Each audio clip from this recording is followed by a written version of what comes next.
All right, here is our last video. We're going to talk about this tricky concept called concavity, which is a way of describing the shape of a graph. So for this first example, we have these two descriptions of increasing functions, but they're increasing in different ways. We want to match function A to one of these tables of values, and we also want to match it to these graphs that are below, but I left some space to do some work there. So let's see what we can do. So first, function A here says the number of flu cases. So we're thinking of that as like the y coordinate during an epidemic is an increasing function of time. So generally, time is always going to be on the x-axis because it makes sense to go from left to right. And B says the temperature of a potato placed in a hot oven increases rapidly at first and then more slowly. So they're both increasing, and you can tell from both of the tables, they both start at the same point.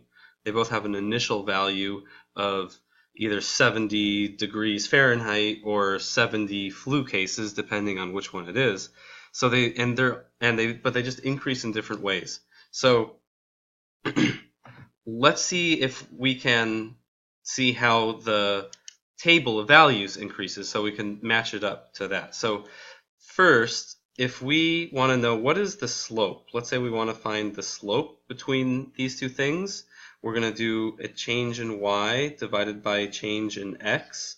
So from here, the change in y is from 70 up to 89. That's an increase of 19 degrees Fahrenheit, or maybe 19 people with the flu, divided by 2, and that's either 2 minutes or 2 days. It's not clear what the units are here. It doesn't really matter. But either way, 19 over 2 is 9.5. And then we can do it here.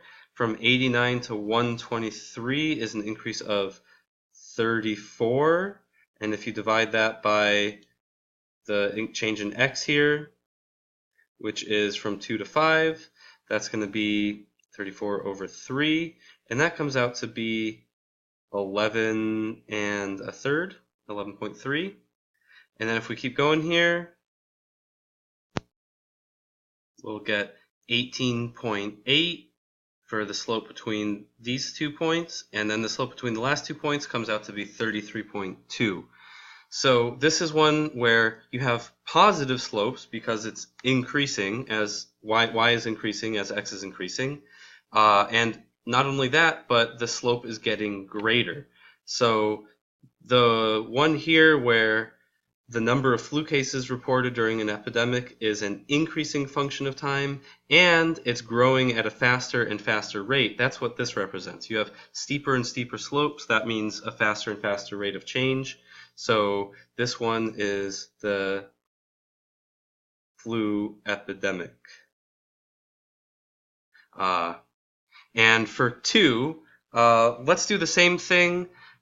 I'll show you, you don't actually need to calculate the slopes. I'll kind of show you how you can just see by looking at the table what's going on here. So first there's a big increase. Going from 70 to 219 is a lot.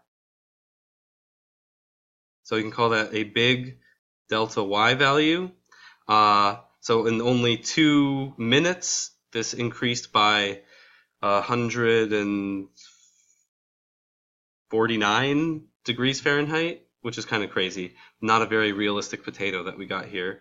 I don't think that has ever happened to a potato in the world. It takes a lot longer to cook one if you've ever cooked a potato. And then here it gets kind of more medium. It's increasing a lot, but not quite as much as it was before.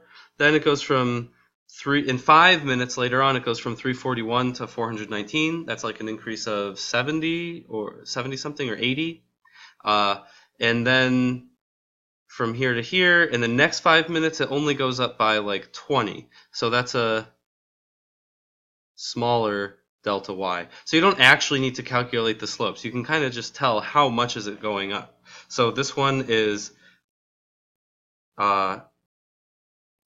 getting less steep from left to right, which means that that's what's happening with the potato.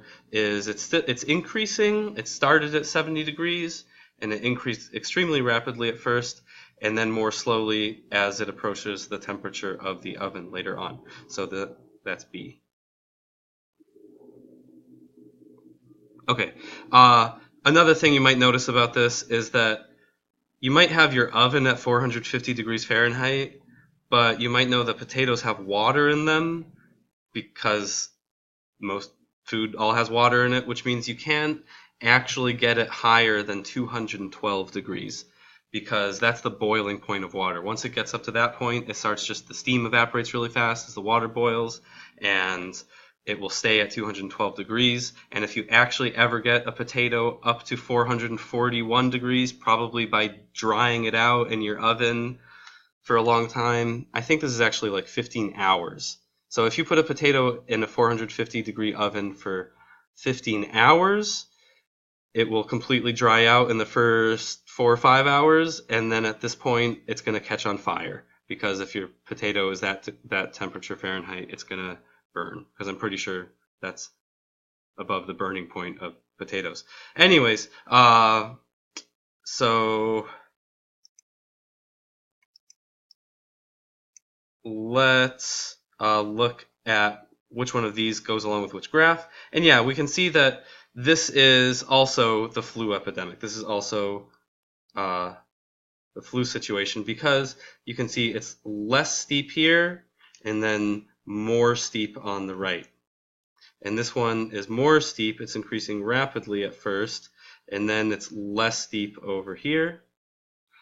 So that goes along with the potato story. Okay, so the thing that's different about these two graphs is the concavity is what it's called. The way it bends, whether it's getting steeper from left to right or whether it's bending downward and getting flatter. So a graph that bends upward from left to right, that's like the one on the left here, that's concave up.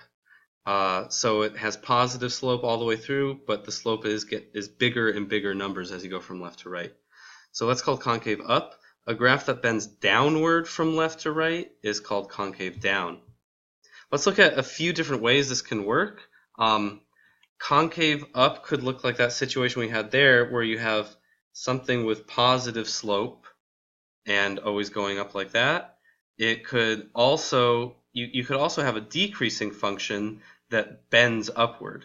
That would look like something like this. So the important thing is like which way is it bending? It's kind of bending upward. Even though you have negative slope, the slopes are going to get closer and closer to zero, which actually represents an increasing slope, which sounds weird, but it's because it is weird. Then you could also have something that looks like a parabola. If you think about which way is it bending, it's bending upward the whole way, so that's concave up. So those are a couple examples of concave up ones. Bending downward is going to look something like this, like either that last example we had, or you could also be decreasing and concave down. That would look like that. You can see how these are both being bent in kind of the same direction. And of course, you could also have something, I should show you what I mean by the bending direction here, if that makes any sense. You could also have something that's like a combination of these two, which would look something like this. This is also concave down. So that's that. It's a little bit of a weird concept. Here's an exercise. This is a concept that's kind of tricky for some people, or extremely tricky for some people, and it comes kind of naturally to some people. It's not the most important thing in the class. Don't feel like you have to bang your head against the wall if you're not understanding concavity, because we're not going to do too much with it in the future. This is not a fundamental thing. But here's a quick example for you to try to read and figure out which one of these graphs goes with that, with the story. Is this a concave up thing or a concave down thing? So I will stop the video here so you can do it. Of course, you should always check your answer in the section, at the end of the section when you do these exercises in the textbook, because you don't want to get the wrong answer and then think you're done when you're just reinforcing a bad habit, maybe. So make sure you're always checking your answers with these. And I'll see you in class.